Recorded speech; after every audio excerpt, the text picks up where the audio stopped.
And welcome. Thank you for tuning in one more time. Back to Chaos TV and my Raw review. Now, the Raw review is simple. There's about 5 points I want to make. First and foremost, for anybody that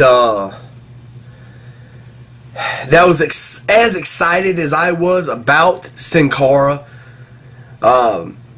kind of let down. I didn't like the way that they debuted him tonight.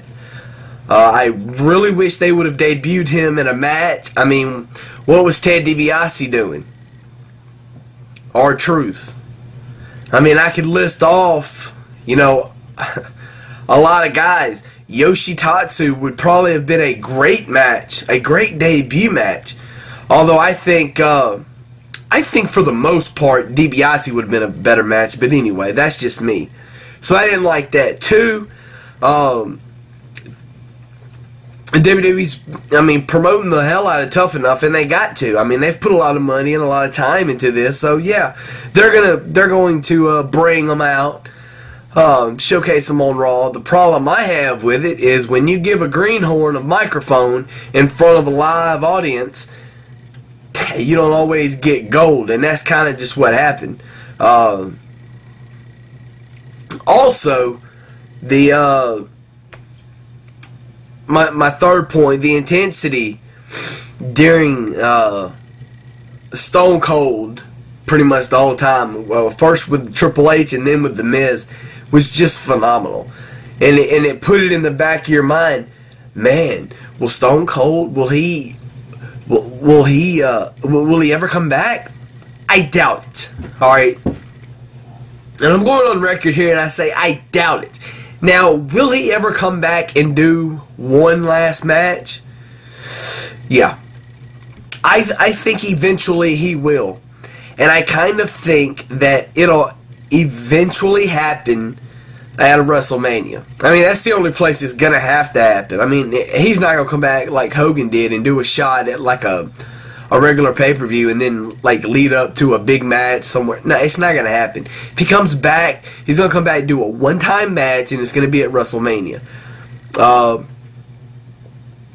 I love the segment with The Miz and Austin. I think it went over very well, and The Miz is only going to get better with working with these guys and being around these guys, and not just in the ring, but backstage, learning from them, Triple H back, Undertaker back. Of course, I know he's worked a lot with Triple H, him and Morrison against DX. The Miz, I'm telling you, The Miz's stock is rising, and it's still rising. And WWE did the smart thing by putting him over. The fourth thing I want to say is that Michael Cole is doing such a good job getting heat that he's getting it from me now. I'm over it. I'm over it. And being, smart about the business or whatever, that's fine. But I don't know. I think it's one of those things that I didn't think it would just die out after WrestleMania. I mean, he's going to keep on doing it. I just hope it kind of scales down a little bit, because unless they're going to build toward it like another match with Lawler or something else, or maybe turn Michael Cole into a manager, which I really wish they would do, because I think having Cole as a manager, I mean, we don't have any managers left. I mean, the only manager really that we have is Maryse, and she's a wrestler as well. So that, I mean, she's kind of playing a dual role there. So I'm not really a fan of that. But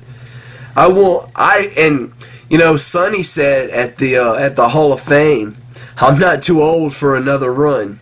And I would love, if I was Vince, I would have signed her. And he might have. I don't know that he didn't. But if I was Vince, I would have signed her then. If I started a national company tomorrow, she would be one of the top people that I call. Because she's a free agent. and because she can draw, she's still got the drawing power. And she would be a great asset to any company. Any company. As long as she was in a manager role, or maybe like a even when she did like WWF with Livewire way back in the day with Todd Pettingill, and if you guys don't know who Todd Pettingill is, look it up.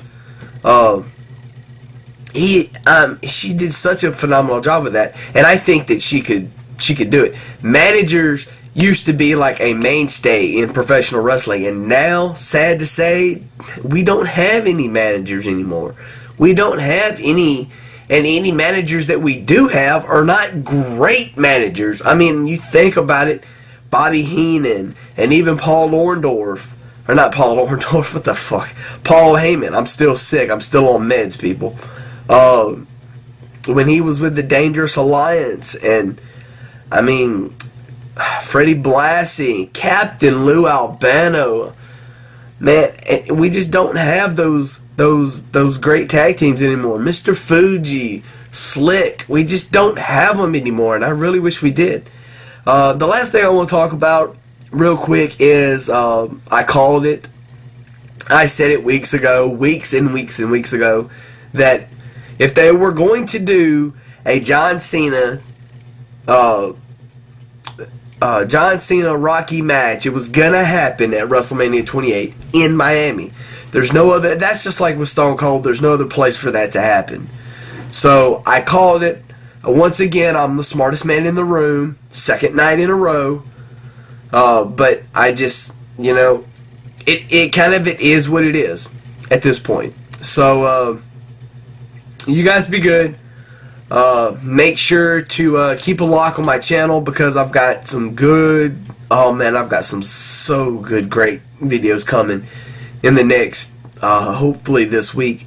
If I can ever get over being sick, if the meds will finally kick in, I got some really great stuff coming, and you're not going to believe some of the things I'm going to say. Trust me, they are wild.